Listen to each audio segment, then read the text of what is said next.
जय हिंद दोस्तों। तो आज हम बात करने वाले हैं रजनीश ओशो जी के बारे में, जो ओशो के नाम से प्रसिद्ध है। तो चलिए वीडियो को शुरू करते हैं। ओशो रजनीश का जन्म 11 दिसंबर 1931 को मध्य प्रदेश के रायसेन जिले के एक छोटे से गांव भारतीय गांव कुचवाड़ा में बाबूलाल और सरस्वती जैन के 11 बच्चों के रूप में हुआ था। उनका वास्तविक नाम चंद्र मोहन जैन था। उनके पिता एक कपड़ा व्यापारी थे। ओशो ने अपना प्रारंभिक बचपन अपने दादा दादी के साथ बिताया और उनके साथ रहने में काफ़ी स्वतंत्रता का आनंद लिया। उन्होंने अपने भविष्य के जीवन पर एक बड़ा प्रभाव डालने के लिए अपने शुरुआती जीवन के अनुभव को श्रेय दिया था। ओशो अपने बचपन से ही सामाजिक, धार्मिक और सांस्कृतिक मुद्दों पर प्रश्न पूछते रहते थे। वे जबलपुर के हितकारिणी कॉलेज में अध्ययन कर रहे थे और उन्होंने कॉलेज के ही एक प्रशिक्षक के साथ किसी विषय पर बहस की थी, जिसके कारण उन्हें वहां से निकाल दिया गया था। जिसके बाद उन्होंने वर्ष 1955 में D.N. जैन कॉलेज से फिलॉसफी में BA किया। वे छात्र जीवन से ही लोगों को भाषण देते थे। वर्ष 1957 में सागर यूनिवर्सिटी से उन्होंने फिलॉसफी में डिस्टिंक्शन के साथ MA किया। वर्ष 1958 में ओशो जबलपुर विश्वविद्यालय में दर्शन शास्त्र के लेक्चरर के रूप में कार्य करने लगे और 1960 में वे प्रोफेसर बन गए। जबलपुर विश्वविद्यालय में पढ़ाने के साथ साथ उन्होंने पूरे भारत की यात्रा की। समाजवाद और पूंजीवाद की अवधारणाओं पर ओशो व्याख्यान देने लगे, जिसके कारण वे पूरे भारत में आचार्य रजनीश के नाम से प्रसिद्ध हो गए। उनका मानना था कि भारत केवल पूंजीवाद, विज्ञान, प्रौद्योगिकी के नियंत्रण के माध्यम से ही समृद्ध हो सकता है। ओशो ने भारतीय रूढ़िवादी धर्मों और अनुष्ठानों की आलोचना भी की। उनका कहना था कि सेक्स आध्यात्मिक विकास को प्राप्त करने की दिशा में पहला कदम है। उनकी इस बयान पर काफी आलोचना भी हुई, परंतु समाज का एक बड़ा हिस्सा उनकी ओर आकर्षित होने लगा था। भारत के समृद्ध लोग उनकी ओर आकर्षित होकर उनसे परामर्श के लिए उनके पास आने लगे। वर्ष 1962 में जीवन जागृति केंद्र आयोजित किए और ध्यान पर केंद्रित शिक्षाओं का प्रचार करने लगे। वर्ष 1966 तक वह एक आध्यात्मिक गुरु बन गए और उन्होंने आध्यात्मिक शिक्षा के लिए पूरी तरह समर्पित होने के लिए अपनी नौकरी को छोड़ दिया। ओशो बहुत ही खुले दिमाग और स्पष्ट विचारों के व्यक्ति थे और अन्य आध्यात्मिक गुरुओं से अलग थे।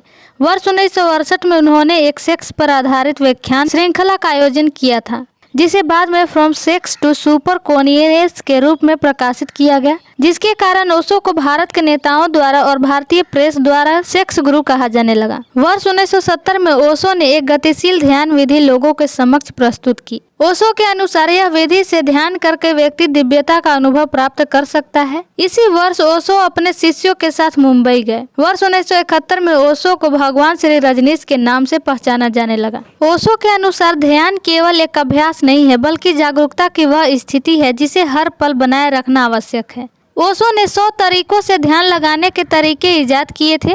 ओशो की संन्यास की व्याख्या मूल रूप से पारंपरिक पूर्वी दृष्टिकोण से संबंधित थी, जिसके अनुसार संन्यास में भौतिक संसार के त्याग की आवश्यकता होती है। उनके सत्रों में उनके अनुयायियों ने यौन संभोग में भी शामिल किया। वर्ष 1974 में ओशो पुणे चले गए और उन्होंने वहां 7 साल का समय व्यतीत किया। इस दौरान उनके अनुयायियों की संख्या में बहुत विस्तार हुआ।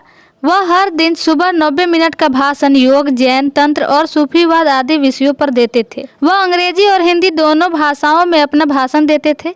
उनके इन भाषणों का बाद में 50 भाषाओं में अनुवाद किया गया था।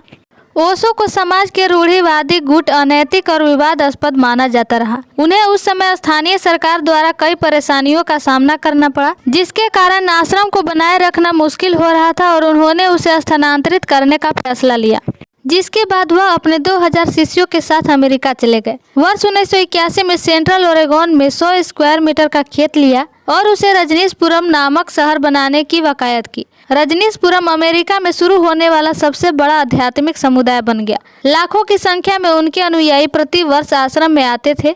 आगामी समय में ओशो ने अपने शिष्यों से बातचीत को सीमित कर दिया था और उनके आश्रम की गतिविधियां भी गोपनीय हो गई, जिसके कारण सरकारी एजेंसियां ओशो और उनके अनुयायियों के लिए संदिग्ध हो गई। आइए अब हम ओशो से जुड़े विवाद के बारे में जानते हैं।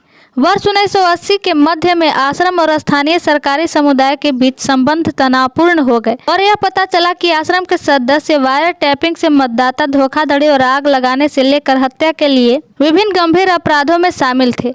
आश्रम के कई नेता पुलिस से बचकर भाग गए। ओशो यानी रजनीश ने भी संयुक्त राज्य अमेरिका से भागने की कोशिश की, लेकिन वर्ष 1985 में गिरफ्तार कर लिया गया।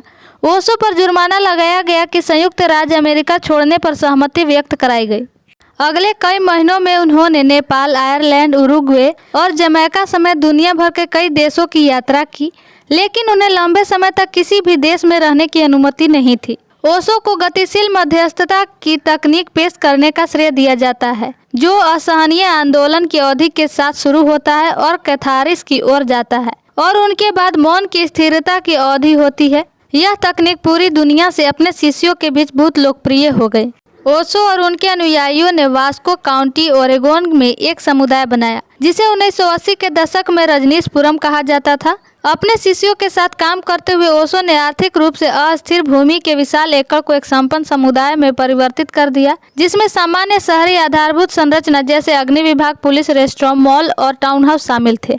ओशो का भारत आगमन। वर्ष 1987 में पुणे आश्रम लौट आए। उन्होंने ध्यान पढ़ाना शुरू कर दिया और व्याख्यान दिए, लेकिन वह एक बार सफलता का आनंद लेने में सक्षम नहीं थे। फरवरी 1989 में उन्होंने ओशो रजनीश नाम लिया, जिसे उन्होंने सितंबर में ओशो तक छोटा कर दिया। ओशो की मृत्यु। 19 जनवरी 1990 को 58 वर्ष की आयु में ओशो ने अपनी आखिरी सांसें ली। ओशो की मृत्यु को लेकर संदेहास्पद तथ्य मौजूद है। पुणे में उनका आश्रम आज ओशो इंटरनेशनल ध्यान रिजॉर्ट के रूप में माना जाता है। यह भारत के मुख्य पर्यटन आकर्षण में से एक है और हर साल दुनिया भर से लगभग 2 लाख लोग आते हैं। आई होप आप लोगों को ये वीडियो अच्छा लगा होगा। अगर अच्छा लगा तो हमारे चैनल को सब्सक्राइब जरूर कर ले, ताकि आने वाली वीडियो की नोटिफिकेशन आप तक पहुंच सके। जय हिंद, जय भारत।